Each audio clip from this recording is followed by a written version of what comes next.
Bismillahirrahmanirrahim. Assalamualaikum warahmatullahi wabarakatuh. Di sini kami setor UTS mata kuliah Civic Education. Sebelumnya perkenalkan, nama saya Cinta Finanda Olivia Putri dengan NIM 22215081012. Dan di sebelah saya ada saudara. Nama saya Ahmad Sabarullah, NIM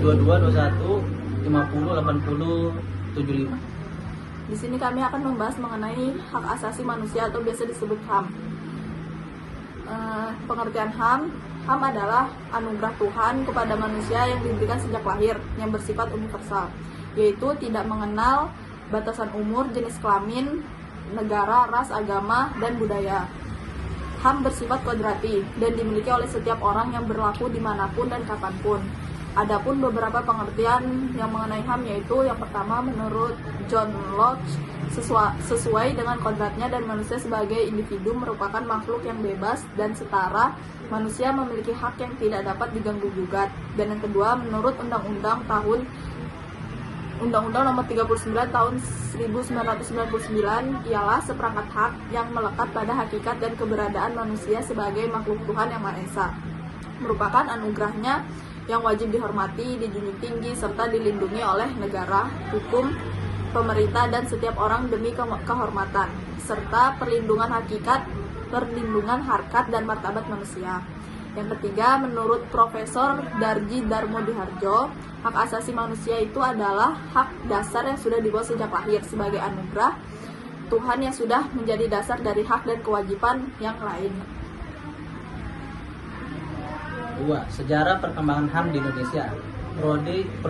Periode sebelum kemerdekaan 1908 sampai 1945. Yang pertama, Budi Utomo tahun 1908 yang memperjuangkan hak kebebasan dan mengeluarkan pendapat.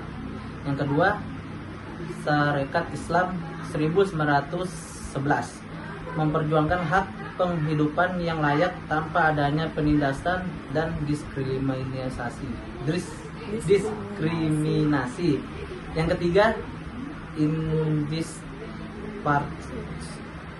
tahun 1912 memperjuangkan hak kemerdekaan dan perlakuan yang sama. Keempat, Perhimpunan Indonesia 1925 memperjuangkan hak penentuan nasib sendiri.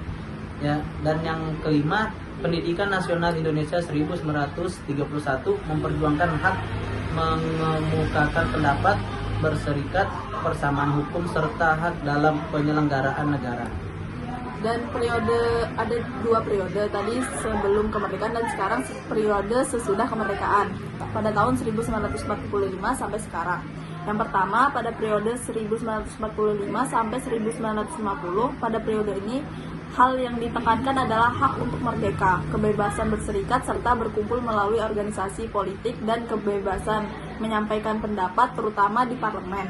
Dan yang kedua, periode 1950 sampai 1959. Pada periode ini yaitu masa pemerintahan parlementer dengan menganut prinsip demokrasi liberal yang memberi ruang bagi perkembangan lembaga demokrasi. Dan yang ketiga, periode 1959 sampai 1966. Pada periode ini yaitu masa demokrasi terpimpin yang pemerintahannya terpusat pada presiden, parlemen tidak berwenang mengontrol presiden. Dan yang keempat, pada periode 1966-1998, pada periode ini yaitu masa pemerintahan Orde Baru yang memiliki pemikiran HAM berbeda dalam tiga kurun waktu yang lalu. Pada tahun 1967, pemerintah mengadakan uji material kepada Mahkamah Agung untuk melindungi kebebasan dasar manusia. Pada tahun 1970 sampai 1980, HAM dianggap produk barat, mengalami pemasungan karena adanya pembatasan terhadap produk hukum yang nilai-nilainya tidak sesuai dengan leluhur budaya. Pada tahun 1990-an dibentuklah lembaga penegakan HAM, yaitu Komisi Nasional HAM pada tahun 1993. Macam-macam HAM.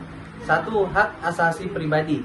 Hak asasi yang berhubungan dengan kehidupan pribadi manusia, contohnya sebagai berikut: hak kebebasan mengeluarkan pendapat. Yang kedua, hak asasi politik. Hak asasi yang berhubungan dengan kehidupan politik, contohnya sebagai berikut: hak memilih dan dipilih. Ketiga, hak asasi ekonomi. hak asasi yang berhubungan dengan kegiatan perekonomian, contohnya sebagai berikut: hak kebebasan memilih pekerjaan dan pengumpulan kekayaan. Keempat, hak asasi hukum. Hak asasi yang berhubungan dengan kehidupan hukum dan pemerintahan. Contohnya, hak mendapatkan perlakuan yang sama dalam hukum dan pemerintahan. Kelima, hak asasi sosial dan budaya.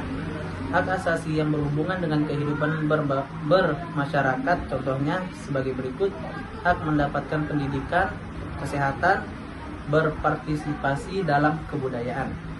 Yang keenam, hak asasi peradilan. Hak asasi yang berhubungan dengan diperlakukan sama dengan tata cara pengadilan.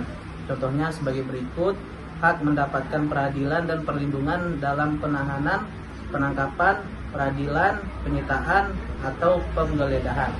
Bentuk-bentuknya ini biasa muncul terjadi dalam dua bentuk. Yang pertama, diskriminasi adalah perlakuan kelompok mayoritas yang menyudutkan kelompok minoritas karena perbedaan suku, ras, agama, jenis kelamin, dan status sosial.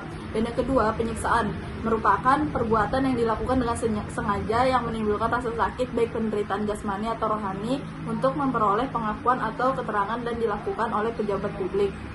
Dan ada dibedakan juga menjadi dua, pelanggaran HAM berat, yakni pelanggaran HAM yang bersifat berbahaya dan mengancam nyawa manusia seperti halnya pembunuhan, penganiayaan, perampokan, perbudakan, dan penyanderaan dan lain sebagainya.